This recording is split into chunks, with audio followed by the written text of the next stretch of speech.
Welcome everyone to the 8th round of the FIDE Candidates 2026. This is a recap of all that happened today and we are going to break down all the games for you. So let's enjoy. In the open section, Jawokir Sindaro was leading with a 1.5 point margin. And today he came to the board against Andrei Esipenko and made a very solid draw and moved to 6.5 points. Now, Fabiano Caruana was on 4.5 points. So if he managed to win today, he would have closed the gap by 1 point. But guess what happened? The all-American clash, as you can see the two US flags there, between Fabi and Hikaru was heading towards a draw. You can look at this position. It looks very even. Both sides have 5 pawns, 2 rooks. But it turns out that in this position, black had to be really accurate. You know what he had to play? Rook AB2. This is not an easy move because you're giving up a free pawn. But the main point is that if white tries to infiltrate on the 7th rank or attack, then rook b1 simply trades the rooks and the position is completely fine for black. But instead, Fabi went wrong and he pushed his h pawn. He thought this is fine. But turns out that after rook d1, this is a very powerful move because now after rook b2, in came a check, king h7 and rook d7.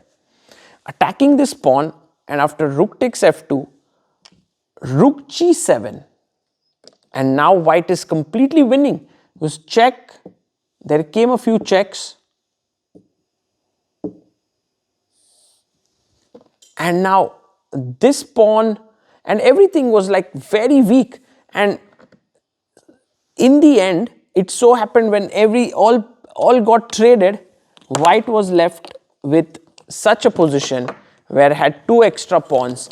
And actually Hikaru Nakamura managed to win this game. His first win of the FIDE Candidates comes after the halfway mark. And now he's on 3.5 points. But Fabi losing this meant that Sindaro's lead is now 2 points in the open section. This looks unassailable actually. There was another big result in the open section and this was Pragnananda playing against Anish Giri. Now both of them were on 50% score and we reached this moment in the game where a lot of interesting things happened, but there's a very important knight here. Prag is actually in trouble as black. Anish has wonderful rooks, a very strong knight and a pawn here. But this position is still salvageable. Amruta, what's the move here for black? Ooh, it's a bit hard. It was bishop b5 over here. Black had to find and misplace the rook from there.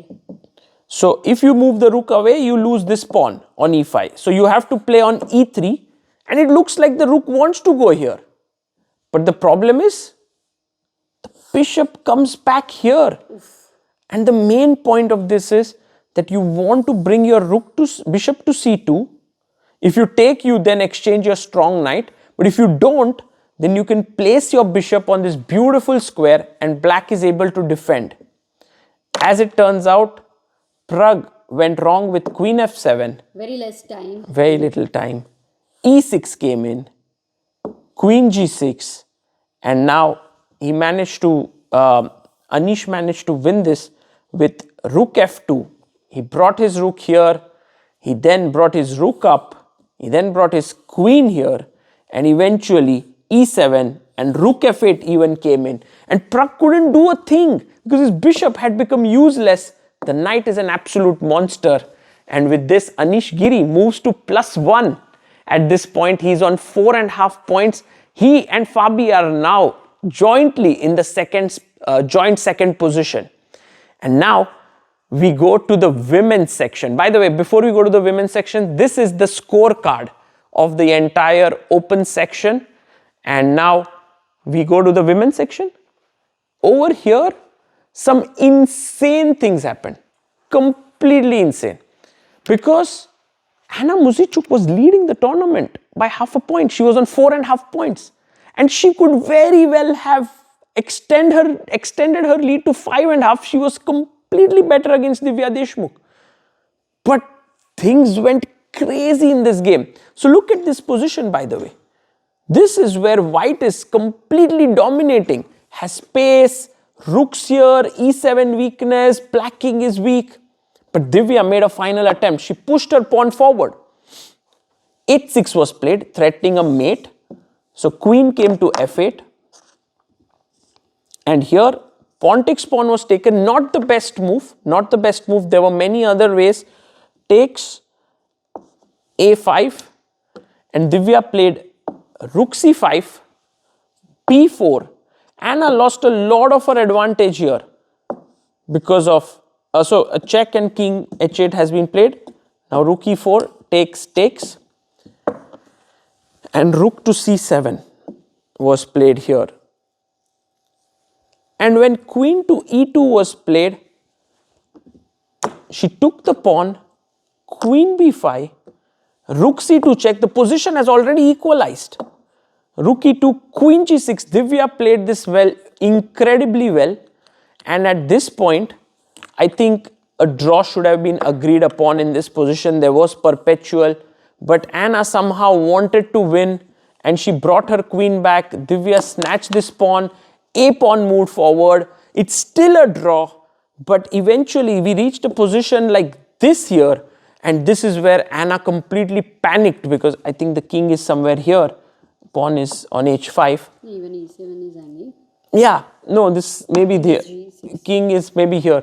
The point is that she was afraid of check, queen h2 check, queen g2, and now just losing the pawn, and this is winning. So she flipped out here and she played a7, and now Divya simply took this pawn, and in this endgame, Divya managed to convert this into a win with an extra pawn, and she scored an amazing win here with the black pieces. It turned around totally, and now Divya is in joint lead along with 4 other players. Vaishali, who drew her game against Bibisara Saubayeva, Tan Zhongyi, who lost her game to Zhu Jiner. So Zhu Jiner is in the lead, and we have Katerina Lagno, who's also in the lead by beating Goryachkina. Let's have Amruta. Would you like to show what happened in these games? And here we go with Lano versus Goryachkina. You can see both the FIDE flags, and it was a Scotch opening, very standard one. This was the position which arose, and here a move like f5 was played, which changed the evaluation completely, quite shockingly. But it was like she continued with knight f3, defending the pawn. Bishop came to b2, and the whole problem was the pieces are not good later. The queen was attacked. You see the pawn structure is not good. The bishop had to go back. The knight is misplaced. The king is slightly exposed. Overall, white got the better position and white kept the better position going. So she managed to, Katerina Lano managed to beat Goryachkina here. Just to show this point that instead of f5, you put the knight back on d2, then taking the pawn on e5 was much better, either with the bishop or rook. And although white has compensation because bishop goes to b2 and dark squares are weak, like after bishop e5, bishop e5, bishop b2. But I mean, f5 was just terrible. Yes, Amruta? Very bad, yeah, very bad. Sometimes it happens, such things, and then they haunt you. And then we come over here where Zhu Jiner actually beat Tan Zhongyi. Actually, for a long time, Zhu Jiner was a pawn up, but white always had compensation for it.